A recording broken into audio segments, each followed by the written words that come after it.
Welcome back to the Roadshow. This morning in The Buzz, a new study is revealing some pretty disturbing trends among teenagers. The Josephson Institute of Ethics surveyed about 43,000 high school students, and here's what they found: that frequent cheating, stealing, and lying in the past year is up. Cheating is especially widespread in schools, with more than half of the students now admitting to cheating on a test during the past year.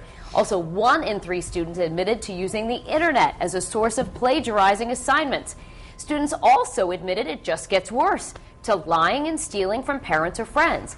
And even more concerning, the numbers are most likely understated findings, with the potential of students lying on the survey itself. What is the deal? I know what the deal is. What? We live in a world now, this is what I truly believe. It's this world of instant gratification and instant shortcuts to everything. Right. There's no, what I see a lot of kids, no due diligence in trying to get from A to Z. I mean, how do teachers and administrators in school, you can maybe tell me, police the fact that there's the internet now?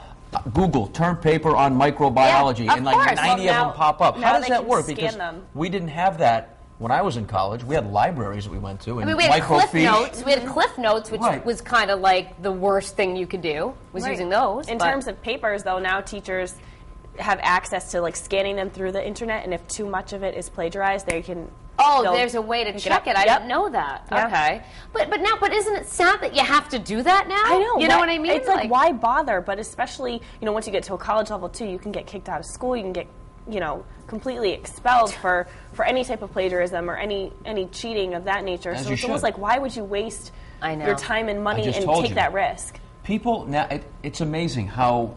God, I'm going to sound so old again, but it just seems to me like there's no fear of consequence, and a lot of people have become so lazy because they're relying on technology and other things to get things accomplished. Well, and then it's like, okay, so let's say you cheat your way through high school and everything. What do you do when you get out into the real world? Same thing. Right. You think the same thing. You lie on your resume, and you try and scam your way into getting a job, and then there's the people that,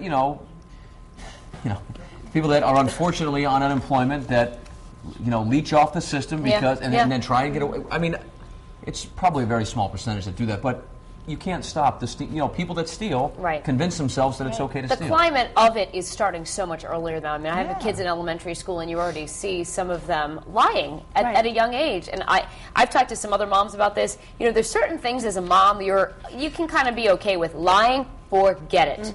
Hate it, hate it, hate it, and tell the kids from a young age it is wrong. I think that's the problem. I don't think parents stress the importance enough about lying is just so bad. Right, but I think it also comes with pressures. Like lying and cheating, I think, go hand in hand. And a lot of times kids are pressured by maybe their parents or their peers, and there's that competitive nature to now get into a college or to, achieve higher things. So I think that's why that they're opting out. They feel the pressure, so they're like, how can I excel? How can I succeed? Well, cheating's there. It's just sad. It is. Like, whatever happened to hard work? Remember taking the Encyclopedia Britannica out of, your home library doing decimal system, microfiche, and doing your research and things like that instead of, like you said, just finding a website and getting it all right there. And I'm sure that there are people that do it. A lot of people that do it the right way. Hopefully, I could go on for this about this for hours. It all goes back to the time where my teacher used to drag me out of the classroom by my ear because I was being a bad boy, and I didn't threaten a lawsuit because back then the teacher or the police officer could grab you, smack you around a little bit,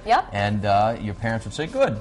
Do it. He needs it." Instead of nowadays where they say, "Oh, dare you do that to my kid? I'm going to sue you." I know. I could go on about that for hours, too. It's just... Anyway, it's about respecting authority. It's about not cutting corners, and on and on. Just don't cheat. Just don't lie. I mean, it's like, those are like some of the golden rules of life, right? Courtney? Not complicated. Does anyone agree with us? Yeah, of course. Yeah, good. Of course. I'd actually be surprised if they didn't. And if there is someone out there, of course, come on, because we always like to hear both sides on the live blog and on Facebook, of course. But we'll start on foxprovidence.com, where some folks are reminiscing about how things used to be for them back in the day. And Joe says anybody can cheat nowadays, but where will that get you? And Jerry says we used to write answers down on the palm of our hands. And Jean said cheating when I was in school was a shameful thing. You were ostracized if caught. Now it is like cool if you cheat, she said. She also said it's very sad to see that with these kids these days. Here's our poll right underneath the live blog. What do you think is the main reason for students to cheat in school? A, technology makes it accessible and easy. B, the demands for academic achievement. Or C, lying has just become a part of culture now. We have about 10 comments on our Facebook page, and they all came in before this show started today, so pretty much a hot button topic. And Linda Hawkins says what's more disturbing is the trend among parents to not teach their children right from wrong or enforce consequences to their actions. Hope Leary thinks it starts with family life, and she also thinks maybe the students don't understand what they're being taught, so they're just cheating instead. And Donna Stanley says there's too many distractions, cell phones, computers, and it's important to socialize than study for these kids. So if you feel differently and think this maybe isn't the case, of course, join us. We'll be on the live blog till about 9 a.m.